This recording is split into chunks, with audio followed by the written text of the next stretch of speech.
نبی کریم علیہ الصلوۃ والسلام نے ارشاد فرمایا، حضرت ابو ہریرہ رضی اللہ تعالیٰ عنہ سے روایت ہے، فرمایا جب جمعہ کا دن ہوتا ہے بندہ غسل کرے، سر دھوئے، بہترین خوشبو لگائے، اچھے کپڑے پہنے، پھر نماز جمعہ کے لیے نکلے، دو لوگوں کے درمیان سے نہ گزرے اور امام کا کلام یعنی خطبہ پوری توجہ کے ساتھ سنے، اس کے جمعہ سے لے کر اگلے جمعہ تک کہ اس کے گناہ معاف کر دیے جاتے ہیں۔ بلکہ اگلے الفاظ میں کیا فرمایا،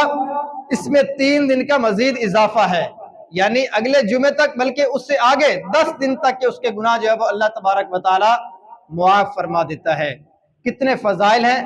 صرف توجہ کے ساتھ خطبہ سننا ہے، اچھے طریقے سے ہم غسل کر کے ہی آتے ہیں، کپڑے بھی پہن کے آتے ہیں، سارے کام ہم نے کیے ہوتے ہیں، لیکن کمی کس چیز میں آتی ہے کہ ہم مسجد میں آنے کے بعد باتیں توجہ سے نہیں سنتے، خطبہ دیا جا رہا ہوتا ہے وہ توجہ سے نہیں سنتے، اور اتنے زیادہ فضائل سے جو ہم محروم رہ جاتے ہیں۔ نبی کریم علیہ الصلوۃ والسلام نے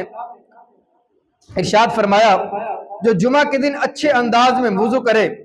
پھر جمعہ پڑھنے کے لیے آئے، امام کے قریب ہو کر بیٹھے، خاموش رہے اور خوب توجہ کے ساتھ خطبہ سنے، اس کے اس جمعہ سے لے کر دوسرے جمعہ کے درمیان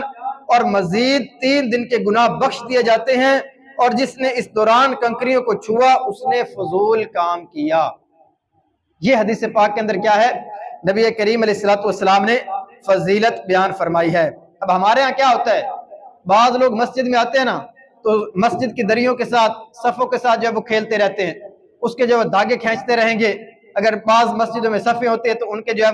وہ ساری چیزیں کھینچ کر جو ہے وہ ان کو بھی ضائع کرتے رہتے ہیں، اور اپنی توجہ بھی جو ہے وہ بیان کی طرف سے ہٹا کر ان چیزوں سے سننے سے بھی محروم رہ جاتے ہیں۔ تو نبی کریم علیہ الصلوۃ والسلام نے آخر کے اندر کیا ارشاد فرمایا، جس نے کنکریوں کو چھوا اس نے فضول کام کیا۔ تو نبی کریم علیہ السلام نے کنکریوں کو چھونے سے منع فرمایا ہے، تو اس سے پتہ یہ چلا کہ جو بھی فضول کام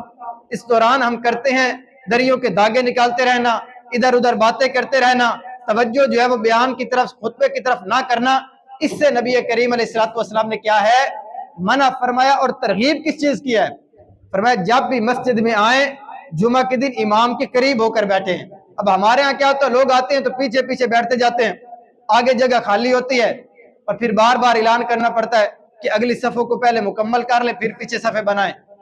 اور نبی کریم علیہ السلام نے کیا ترغیب ارشاد فرمائی، فرمایا جمعہ کے دن امام کے قریب ہو کر بیٹھا کریں۔ نبی کریم علیہ الصلوۃ والسلام ایک اور حدیث پاک میں ارشاد فرماتے ہیں،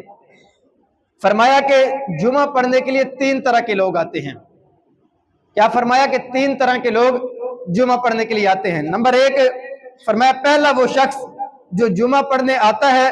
پھر فضولیات میں مصروف رہتا ہے، ادھر ادھر دیکھتے رہنا، مسجد کے پنکھے گنتے رہنا، اور یہ دیکھنا کون سا پنکھا جو ہے وہ تیز چل رہا ہے، کون سا آہستہ چل رہا ہے، کون سا پنکھا بند ہے، فضول، ضرورت نہیں ہوتی۔ اسی طرح دریوں کے ساتھ کھیلتے رہنا، ان کے دھاگے نکالتے رہنا، آپس میں باتوں میں مصروف ہو جانا، یہ سارے فضول کام جو ہے وہ کرتا رہتا ہے، تو فرمایا اس کو جمعے سے یہ حصہ ملے گا، یعنی جو فضول کام کرے گا اس کا جمعے میں یہی کچھ حصہ رہے گا۔ دوسرا بندہ فرمایا جو شخص اللہ پاک کے حضور دعائیں کرنے کے لیے جمعے کے دن حاضر ہوتا ہے، یہ وہ ہے جو اللہ پاک سے دعا کرتا ہے، اللہ پاک چاہے تو اسے عطا فرمائے، چاہے تو اس کی مانگی مراد نہ دے، یعنی یہ اللہ پاک کی حکمت پر جو ہے وہ منحصر ہے، اس کی دعا کو قبول فرمائے یا اس کو جو ہے وہ کچھ بھی عطا نہ فرمائے۔ تیسرا کون سا شخص ہے، فرمایا تیسرا شخص وہ ہے جو پروقار طریقے سے آتا ہے، خاموش بیٹھتا ہے، سکون اختیار کرتا ہے، مسلمانوں کی گردنیں نہیں پھلانگتا، کسی کو تکلیف نہیں دیتا، اس کے لیے جمعہ کی حاضری دوسرے جمعہ تک اور 3 دن زیادہ یعنی 10 دن تک اس کے گناہوں کے لیے کفارہ ہو جاتی ہے۔ اور کریں کتنی زیادہ فضیلت ہے، ہم نے جمعہ تو ادا کرنا ہے، اس کے فضائل بھی ہمیں حاصل ہوں گے، لیکن یہ خطبہ توجہ کے ساتھ سننے کے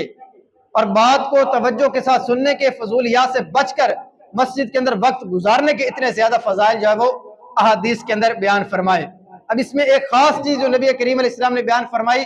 فرمائی کہ جو مسلمانوں کی گردنیں نہ پھلانگے، کسی مسلمان کو تکلیف نہ دے۔ ہمارا کیا ہوتا ہے،